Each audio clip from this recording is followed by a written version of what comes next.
తాకట్లో ఉన్న మీ బంగారాన్ని విడిపించి ఆ రోజు ఆన్లైన్ రేటుకి కొంటాం. Sharma gold company.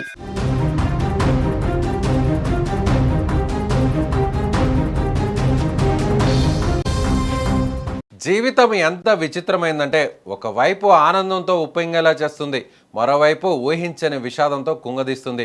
కళ్ళ ముందే ఆడుకుంటున్న ప్రాణం గాల్లో కలిసిపోతే ఆ తల్లిదండ్రుల వేదన ఎలా ఉంటుందో మాటల్లో చెప్పలేం.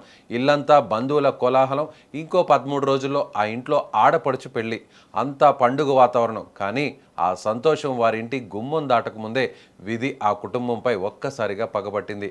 విజయనగరం జిల్లాలో జరిగిన ఈ ఘటన వింటే ప్రతి ఒక్కరి గుండె బరువెక్కుతుంది.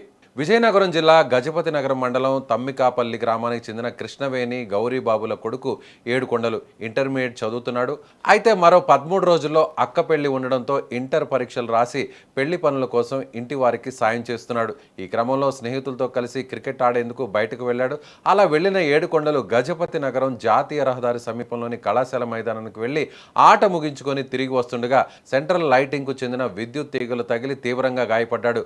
అక్కడ ఉన్నవారు వెంటనే హాస్పిటల్కి తరలించినప్పటికీ అప్పటికే అతను ప్రాణాలు కోల్పోయినట్లు వైద్యులు తెలిపారు. ఇక కుమారుడి మరణ వార్త విన్న తల్లిదండ్రులు గుండెలు పగిలేలా రోధిస్తున్నారు. మరో 2 వారాల్లో అత్తారింటికి వెళ్లాల్సిన ఆ అక్క ఇప్పుడు తమ్ముడి మృతదేహం మీద పడి రోధిస్తున్న తీరు అక్కడున్న ప్రతి ఒక్కరిని కన్నీళ్లు పెట్టిస్తోంది. నన్ను వదిలిపెట్టి ఎక్కడికి పోయావు అంటూ ఆ తల్లిదండ్రులు గుండెలు వాదుకుంటుంటే ఓదార్చడం ఎవరి తరం కావడం లేదు. పెళ్లిపీటల మీద కూర్చోవలసిన ఆ ఇంట్లో ఇప్పుడు పాడి కట్టాల్సిన పరిస్థితి రావడం నిజంగా జీర్ణించుకోలేని పరిస్థితి.